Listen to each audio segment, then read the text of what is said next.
소풍 가는 날은 언제나 가슴이 설레입니다.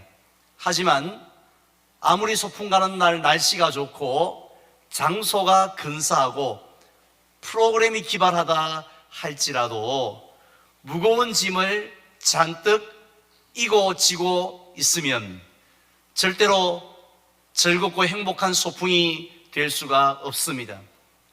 저와 여러분들의 인생도 마찬가지입니다. 비록 우리 눈에는 보이지 않지만 수고하고 무거운 짐을 짊어지고 있으면 그만큼 우리의 인생이 피곤하고 괴롭고 짜증이 날 수밖에 없습니다. 그리고 하나님과 주변 사람들에게 전혀 기쁨이 되어줄 수 없고 도리어 근심거리밖에 되지를 않습니다. 따라서 우리는 어떻게 하면 나의 인생의 짐을 벗을까 하는 일에 우리가 열심을 내어야 합니다. 따라서 지난 주일에는 인생의 무거운 짐 가운데 첫 번째 짐인 욕구의 짐, 즉 욕구의 감옥에서 벗어날 수 있는 방법을 말씀을 드렸습니다. 그래서 먼저 우리 자신을 사자나 호랑이가 아니라 연약한 양이라고 인정을 하는 것입니다. 왜냐하면 우리는 네 가지의 질문 앞에 자신 있게 예스라고 대답을 할 수가 없기 때문입니다. 대표적인 질문은 당신은 두려워하는 것이 없습니까? 라는 질문 앞에 예스 할 수 없기 때문입니다. 다음으로 또 우리는 나의 목자는 여호와 하나님이시라는 것을 인정을 하는 것입니다.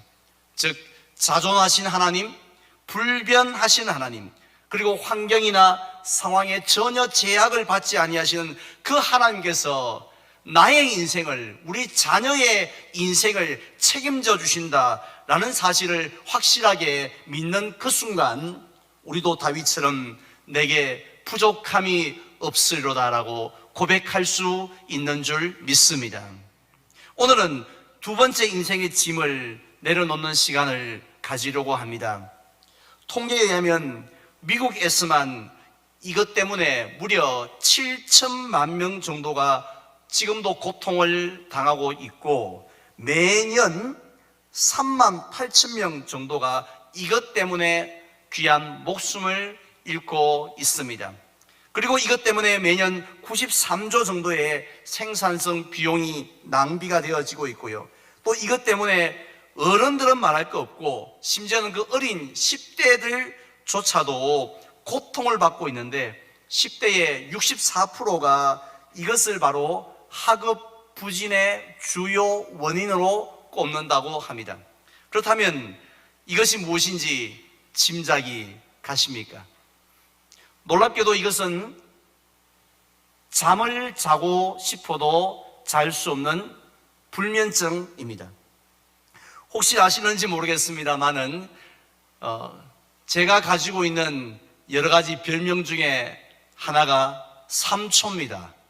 왜냐하면 언제부터 그랬는지 모르겠지만 잠자리에 눕자마자 바로 골아떨어지기 때문입니다. 한 번 이런 일도 있었습니다. 주유소에서 기름을 넣었는데 너무 피곤한 거예요. 그래서 집사람과 운전을 교대했는데 주유소에서 나와서 도로까지 거리가 몇 미터 됩니까? 하지만 교대하고 나서 도로에 나오기 전에 벌써 저는 잠이 들 정도로 잠을 잘 자는 편입니다. 따라서 저 같은 사람에게는 불면증으로 약을 먹거나 고통을 당한다는 그런 이야기를 들으면 도저히 이해가 되어지지 않습니다. 너무 신기한 거죠. 어떻게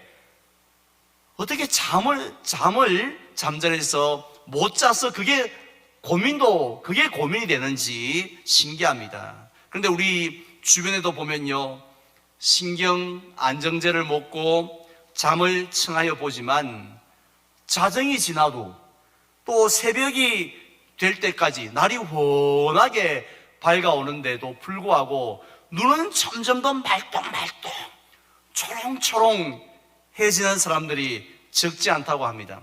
그렇다면 이렇게 많은 사람들이 뭐 다른 거를 바라는 것도 아닙니다. 잠 좀 한번 푹 잤으면 좋겠다 하고 온갖 노력을 다하고 온갖 차를 다 마셔보고 온갖 뭐 타트 체리를 다 먹어보지만 겨우 아침에 선잠 잠깐 자다가 피곤한 몸으로 하루를 시작하는 이유가 무엇일까요? 물론 커피나 녹차와 같이 카페인이 들어있는 음료도 우리의 잠을 방해를 하고요. 뭐 주변의 소음들도 우리를 잠을 방해합니다만은 가장 심각한, 가장 큰 요인은 심리적인 요인이라고 합니다. 즉 인생의 두 번째 짐이라고 할 수 있는 걱정의 짐을 지고 있기 때문에, 근심의 짐을 잔뜩 지고 있기 때문에 잠을 잘 수가 없는 것입니다. 혹시 우리들 가운데 걱정의 짐을 지고 있지 않은 분 계신가요? 제가 다른 건 잘 몰라도 아마 그런 분은 한 분도 없을 것이라고 저는 확신을 합니다. 옛말에도 천석군은 천가지 걱정, 만석군 부자는라 할지라도 만가지 걱정이라고 했지 않습니까? 따라서 저는 오늘 본문을 기록한 다윗, 우리 가운데 그 누구보다도 파란만장한 인생을 보냈던 다윗도 예외는 아니었다고 생각을 합니다. 그는 자신을 죽이기 위해서 집요하게 추격하는 사울 왕을 생각할 때 얼마나 걱정이 많았겠습니까? 내일은 어디로 도망가지? 또 모레는 어디 숨지? 이런 생각을 얼마나 많이 했겠습니까? 그리고 아버지의 그 왕위를 빼앗기 위해서 반란을 일으킨 그 못된 아들 누구지요? 압살롬을 생각할 때는 얼마나 또 그 근심이 깊었겠습니까? 따라서 밤새도록 이리 뒤척 저리 뒤척 했던 그 날들이 수도 없이 많았지 않겠습니까? 그런데요, 동병상련이란 말이 있습니다. 이리 뒤척 저리 뒤척 할 때 다윗에게 생각이 나는 떠오르는 동물 하나가 있었습니다. 그 동물이 바로 양이었습니다. 다윗은 목동의 출신으로서 양의 습성을 너무 정확하게 잘 알고 있었는데요, 양은 저처럼 3초 만에 잠들어 버리는 그런 동물이 아니었습니다. 이놈들이 얼마나 예민한지 모든 상황들이 하나도 빠짐없이 다 맞아 떨어져야만이 그때 비로소 세근세근하고 잠자리에 든다는 겁니다. 크게 세 가지 조건이 맞아 떨어져야 되는데요, 첫 번째는 배가 고프지 않아야 합니다. 배가 든든해야지 잠을 잘 잔다는 거예요. 그리고 두 번째는 주변에 맹수가 전혀 없어야 된다는 겁니다. 마지막 세 번째는 공중에 벌레들이 윙 하고 날아다니는 벌레들이 윙윙거리면서 귀찮게 하지 않아야 한다는 것입니다. 자, 그런데 양은 어떤 동물입니까? 스스로 자신의 잠을 방해하는 이런 요인들을 제거할 능력이 전혀 없는 그런 동물입니다. 아무리 배가 고파도 스스로의 힘으로 배를 채울 수가 없지 않습니까? 또 맹수의 접근을 막을 수 있는 그 무슨 무기를 가진 것도 아니었습니다. 심지어는 파리 한 마리조차도 쫓아낼 수 없는 그런 연약한 양이었습니다. 따라서 양은 밤새도록 잠을 잘 설치는 동물이었다는 겁니다. 그 양을 바라보면서 다윗은 너무 중요한 사실 한 가지를 깨닫게 되었습니다. 어떻게 하면 내가 걱정의 짐, 모든 사람들이 다 낑낑거리고 잠 못 이루어하는 그 걱정의 짐을 내려놓고 편히 쉴 수 있는지, 어떻게 하면 놈들처럼 코를 드렁드렁 골면서 그렇게 아침 해가 돋도록 그때까지 단잠을 잘 수 있는지, 그 비결을 그 양을 통해서 발견하게 된 것입니다. 그 비결이 무엇입니까? 오늘 본문에 나오는 2절에 나타나 있습니다. 제가 한 번 더 봉독해 드립니다. 그가 나를 푸른 풀밭에 누이시며 쉴 만한 물가로 인도하시는도다 라고 고백했습니다. 우린 여기서 두 개의 동사를 발견할 수 있습니다. 하나는 누이시며 라는 동사이고 또 하나는 인도하시며 라는 동사입니다. 양에게 있어서 우리도 그렇지만 최고의 소원이 있다면 푸른 풀밭에 한번 누워봤으면, 먹을 것이 풍성한 푸른 풀밭에서 뒹구리 했으면, 또 쉴만한 물가에서 좀 오래 머물렀으면 하는 그 소원이 양에게 있었는데요. 오늘 누이시며 인도하시며 라는 동사에 집중해서 보게 될 때 양은 스스로 그런 곳에 누울 수 없는 동물이었고, 양은 스스로 그런 곳에 나아갈 수 없는 동물이라는 것을 우리에게 가르쳐 줍니다. 자, 그렇다면 양과 같이 그렇게 예민한, 그래서 잠 못 이루는 다윗을 푸른 풀밭에 누이시고 또 쉴만한 물가로 인도하시는 바로 그라는 주체는 누구입니까? 그 주어인 그는 도대체 누구인가요? 그는 바로 다윗이 고백했던 다윗의 목자가 되시는 여호와 하나님이신 줄 믿습니다. 결국 이 2절 말씀은 우리에게 무엇을 가르쳐 주시고 있습니까? 우리는 걱정의 짐을 한번 내려놓으려고, 그래서 인생을 좀 편하게 살려고, 무슨 다른 세상 호강은 둘째고 좀 마음 편하게 좀 살아보려고 그렇게 노력하고 애를 쓰지만, 그 걱정의 짐을 내려놓는 일은 양과 같이 연약한 우리가 할 수 있는 일이 아니라는 겁니다. 얼마든지 내가 신경 안정제 먹고 뭐 마시고 또 잠자기 위해서 그 낮에 파김치가 되도록 운동을 하고 러닝을 하고 그러면 잘 잘 것 같지요? 근데 그 걱정의 짐을 내려놓고 잠을 잘 수 있는 그 일은 우리가 할 수 있는 일이 아니다라는 것을 2절이 가르쳐주고 있지 않습니까? 대신에 그 일은 목자 대신 하나님만이 하실 수가 있다고, 하나님만이 걱정의 짐을 내려놓을 수 있다는 것을 가르쳐 주시고 있습니다. 우리 믿으시면 아멘 합시다. 따라서 예수님께서 같은 말씀을 산상수훈에서 하셨습니다. 너희 중에 누가 염려함으로 그 키를 한 자라도 더할 수 있느냐라고 하시면서, 우리가 걱정이 취미생활 아닙니까? 시간만 나면 걱정을 하는데, 틈만 생기면 걱정을 하는데, 우리가 아무리 걱정하고 염려한다고 할지라도 아무런 소용이 없음을, 아무런 도움이 되지 않음을 우리에게 가르쳐 주시고 있습니다. 다 헛수고라는 것이죠. 오히려 걱정하면 할수록 그 짐은 더 커지는 것을 보게 되어집니다. 걱정을 묵상하고 걱정을 생각할수록 말입니다. 사도 바울도 그래서 빌립보서 4장에서는요, 너희가 아무것도 염려하지 말고 어떻게 하라고 했습니까? 오직 기도와 간구로 너희 구할 것을 감사함으로 하나님께 아뢰라고 했습니다. 왜냐하면 하나님만이, 이 세상에서 하나님만이 우리의 걱정의 짐을 풀어줄 수 있기 때문인 줄 믿습니다. 시편 127편 기자도 고백했지 않습니까? 우리에게 잠을 주시는 분은 누구라고요?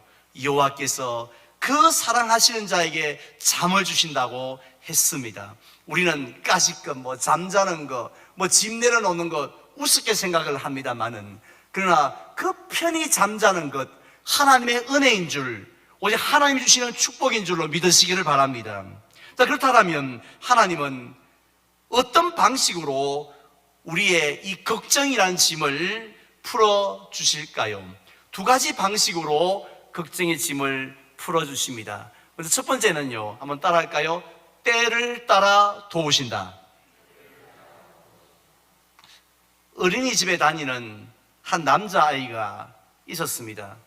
평소에는 그렇게 까르르 하고 잘 웃던 애가 며칠 전부터 웃지를 않는 것입니다. 그리고는 점점점 말수도 줄어들더니 급기야는 밥도 안 먹겠다는 겁니다. 밥맛이 하나도 없고 밥을 먹으면 모래를 씹는 것 같아서 먹기가 싫다라고 하는 것입니다. 부모가 얼마나 걱정이 되겠습니까?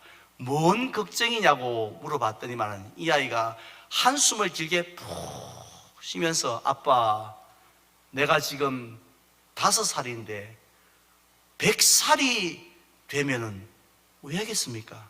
내가 100살이 되면 아무 일도 못할 텐데 그때 뭘 먹고 살 건지 생각하니 걱정이 돼서 밥을 못 먹겠습니다.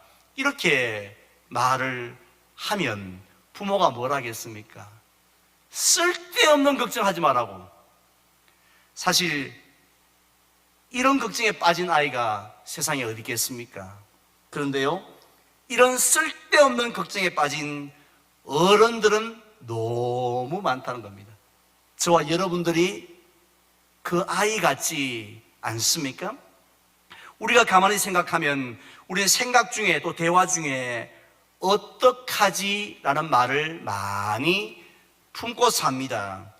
내가 암에 걸리면 종합검진을 받았는데 의사가 암이라고 하면 어떡하지? 생각합니다. 우리 집 자녀가 올해도 취업을 못하면, 올해도 결혼을 해서 한 살을 더 먹으면 어떡하지? 아파트 값이 오를 때는 좋았는데 이게 뚝뚝 떨어지면 어떡하지? 직장을 잃고 백수가 되면, 은퇴를 하면 어떡하지? 하는 이런 어떡하지라는 말을 많이 사용합니다. 그런데요, 어떡하지 하고 생각해 보면 답이 없습니다. 단 한 번도 어떡하지 하고 물어봤을 때에 답이 있었던 적은 없었습니다. 그런데요, 답이 없음에도 불구하고 한 가지 분명했던 것은 어떡하지 하고 말하는 순간 내가 지고 있는 걱정의 짐 보따리는 점점 그만큼 더 커지고 점점 더 무거워져 간다는 것입니다. 평소에 우리는 이런 걱정이라는 짐을 지고 있는 것 우습게 생각하지 않습니까? 세상에 걱정 없는 사람 어디 있노? 하고 우리는 성경에서는 아무리 염려하지 말라고 또 근심하지 말라고 하셨지만 우리들은 즐겨 근심합니다. 그런데요, 신약 성경에 나오는 이 걱정이라는 단어는 나누어지다라는 단어와 마음이라는 이 단어를 합쳐서 만든 합성어입니다. 그러니까 걱정이라는 것을 성경은 어떻게 정의하고 있느냐 하면 마음을 나누게 하는 것이라는 겁니다. 정말 그렇지 않습니까? 걱정하면 마음이 나누어집니다. 학생이 많이 걱정을 하면 공부에 집중하는 것이 아니라 책상에 앉아서 책은 보고 있는데, 동영상은 보고 있는데, 연필은 들고 뭔가를 쓰고 있는데 그냥 마음이 나누어져서 공부에 집중할 수가 없습니다. 우리 성도님도 그렇지 않습니까? 걱정이 너무 많아 봐요. 그러면 마음이 나누어져서 예배에 집중을 못합니다. 찬송은 주 안에 있는 나에게 딴 근심이 있으랴 하면서도 인상은 뭐같이 팍 써가지고 분명히 내가 몸은 성전에 있고 찬양은 주 안에 있는 나에게 딴 근심이 있으랴고 말하지만 그러면서도 우리의 마음은 엉뚱한 곳을 향하고 있고 하나님에게 집중하지 못한다는 것입니다. 어디 그뿐입니까? 걱정 자체는 병이 아니죠. 하지만 이 걱정은 여러 가지 만병의 근원이 된다고 의사들은 이야기합니다. 그래서 의사들이 우리에게 제일 많이 하는 그 조언이 뭡니까? 스트레스 받지 마세요. 스트레스 받지 마세요. 하는 이유가 어디 있습니까? 바로 이 걱정, 염려가 모든 병의 원인이 되어지기 때문입니다. 그런데 우리가 우리의 목자 대신 하나님을 의지하고 그 하나님이 이끄시는 대로 따라가게 되어지면 어떻게 되어집니까? 히브리서 4장 16절에서는 분명히 말씀을 하셨습니다. 때를 따라 돕는 은혜를 얻게 될 것이라고 믿으시면 아멘 합시다.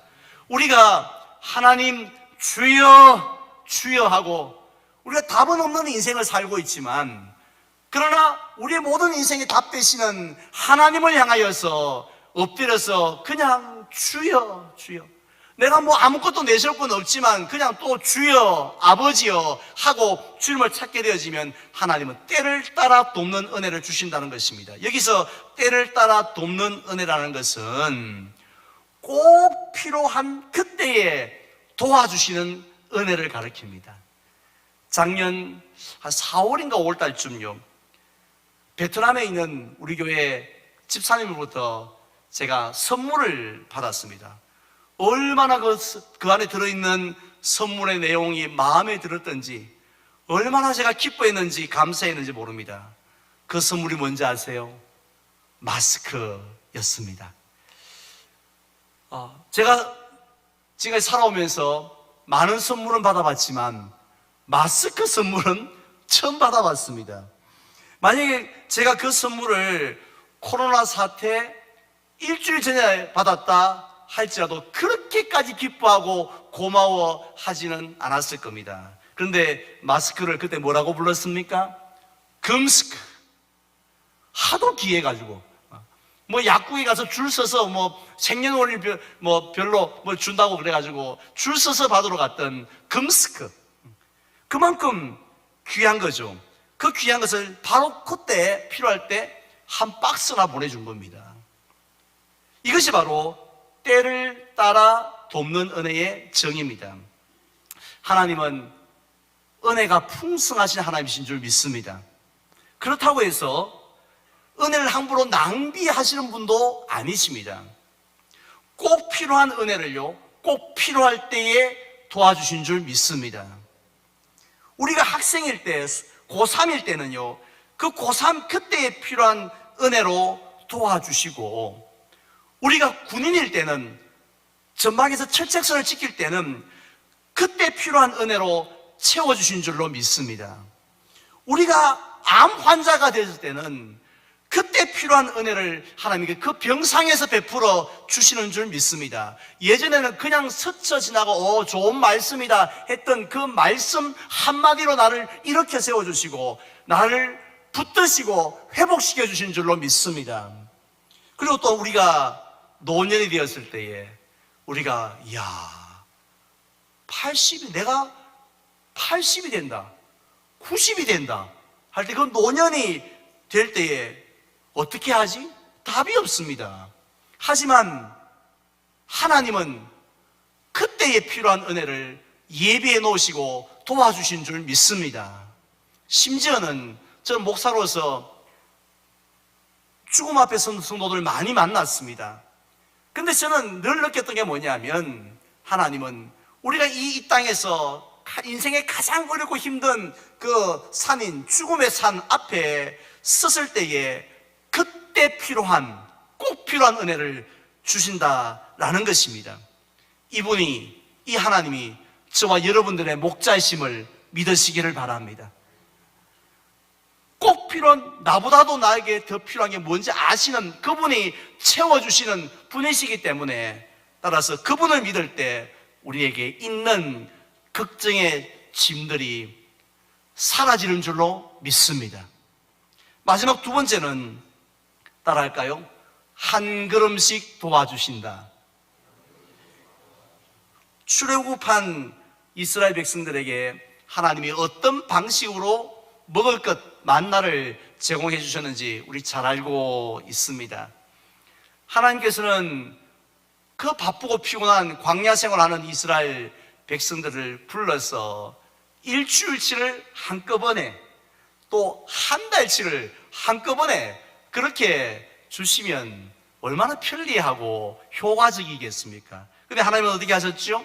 안식일을 제외하고는 그날 필요한 양식을 그날 주셨습니다. 어쩌면 이스라엘 백성들이 매일같이 이 양식을 거두러 오면서 입이 이만큼 나온 사람도 있었을 것 같습니다. 꼭 그런 사람 있잖아요. 그래서 나오면서 왜 하는지 모르겠다, 한꺼번에 주어야 될 텐데 만나가 부족한 분도 아닌 양반이 왜 이러시나, 이렇게 했지도 않겠습니까? 하지만 하나님은 그걸 모르셨을까요? 그 불편하고 효율적이지 않은 방식을 택하신 이유, 우리가 지금 생각하니 충분히 이해가 되어지지 않습니까? 하나님 잘하셨습니다 이렇게 여겨지지 않습니까? 사람의 마음을 우리가 너무 잘 아는 거죠. 그들 마음이나 우리 마음이나 다를 게 뭐가 있겠습니까? 사람의 마음이 간사합니다. 정말 먹을 것이 없고 당장 눈앞이 캄캄해지면 주여 하고 붙들지만요, 먹을 것 쌓아 놓아 보세요. 통장에 돈 좀 있어 보십시오. 시골에 자갈밭이라도 좀 땅 좀 있어 보십시오. 자기도 모르게 괜히 사람들 앞에서 끄떡끄떡거리고 이렇게 힘주곤 하지 않습니까? 아니 먹을 게 한 달씩이나 있는데, 일주일씩이나 있는데 뭘 하나님 앞에 기도하고 찾습니까? 엉뚱한 생각 하게 되어지니 하나님은 그때 그날 양식을 그날 주심으로 우리가 늘 하나님을 바라보며 의지하게 하십니다. 오늘날 우리들도 마찬가지죠. 하나님은 분명히 우리를 향하여서 놀라운 계획을 가지고 계십니다. 요즘은 거의 나가지 못합니다만 해외 패키지 여행 가보면요, 가이드가 제일 먼저 뭘 줍니까? 일정표라는 걸 줘요. 거기에 보면 인천공항 몇 시에 집결해서 무슨 항공사 비행기를 타고 몇 시에 어느 나라에 도착하고, 점심은 뭐 한식으로 현지식으로 오후에는 어디를 방문하고 어느 호텔에서 자고 하다가 마지막 날은 몇 시에 인천공항에 도착해서 해산할 것인지 완벽한 계획을 가지고 있습니다. 그러나 그 계획이 얼마나 뒤바뀝니까? 하지만 하나님의 계획은 완벽하여서 바뀌지 않습니다. 그 계획을 가지고 우리를 이끄시는데, 처음부터 끝까지 다 좀 보여주시면 어떻습니까? 우리가 컴퓨터로 클릭해가지고 있죠. 내년도 5월 세 번째 주에 무슨 일이 있을 것인가, 딱 이렇게 지금 내가 안고 있는 이 질병의 문제가 내년 5월 때는 어떻게 됐을까 딱 클릭해서 볼 수 있으면 얼마나 좋을까 하는 생각 들지 않습니까? 근데 하나님은 보여주시지 않습니다. 하나님은 뭘 보여주십니까? 한 걸음만 보여주세요. 지금 내 앞에 있는 한 걸음만 보여주시면서, 그리고 follow me, 따라오라 하면서 한 걸음 앞장서 가십니다. 그럼 우리가 그 주님을 한 걸음 따라가죠. 그럼 또 한 걸음을 보여주시고요, 따라와 하면서 믿음으로 주님을 따라오기를 원하십니다. 그러다가 어떻게 하십니까? 마지막 때에 따라가다 보니 결국 어디에 이르게 하십니까? 오늘 설교 후에 찬송도 함께 부르겠습니다마는 기쁨으로 주님을 만날 수 있는 그 자리까지, 천국까지 인도하여 주실 줄 믿습니다. 하나님은 뭘 제일 기뻐하시냐 하면요, 우리가 뭐 좀 있다고 해서 폼 잡는 게 아니라 주여 하고 주님만 의지하고 주님만 믿고 따라가는 그 모습을 너무 기뻐하신다는 거죠. 그렇기 때문에 우리가 그 주님을 의지하고 따라가게 되어지고, 하나님의 완벽한 계획으로 우리를 이끄시는 목자가 되심을 믿고 나아가게 되어질 때, 한 걸음 한 걸음 내일 일을 염려하지 말고 그냥 한 걸음 주께서 이끄시는 대로 나가고 버티고 견디게 되어질 때, 그 순간 우리에게 있는 그 지긋지긋한 골치 아픈 걱정의 짐이 사라지게 될 줄 믿습니다. 이제 저는 말씀을 맺고자 합니다. 우리가 반드시 내려놓아야 할 인생의 무거운 짐 가운데 두 번째 짐은 걱정의 짐, 염려의 짐입니다. 이 짐을 지고 있으면 그 예민한 양처럼 마음 편히 쉬지도 못합니다. 그 좋은 아파트에 살면서 그 좋은 비싼 침대에 누워가지고 그 수입 소파에 앉아서 쉬지를 못합니다. 남들처럼 편히 자지도 못합니다. 이런 우리에게 누가 계십니까? 목자 대신 하나님이 계신 줄로 믿습니다. 하나님은 우리로 하여금 푸른 풀밭에 누이실 수 있는 분이시고, 그분만이 우리를 쉴만한 물가로 인도하실 수 있는 분인 줄 믿습니다. 특별히 하나님은 우리의 그 무거운 짐을 벗겨주시기 위해서 어떻게 역사하신다고요? 때를 따라 역사하십니다. 한 걸음씩 또한 인도하시는 목자이신 줄 믿습니다. 바로 이러한 목자 되신 하나님을 바라보게 되어질 때 비로소 우리는 오늘 말씀의 제목처럼 내게 부족함이 없으리로다 라고 고백할 줄 믿습니다. 이런 삶을, 이런 멋진 삶을, 이런 주님이 원하시는 삶을 살아가는 저와 여러분들 되시기를 주님의 이름으로 축원을 드립니다.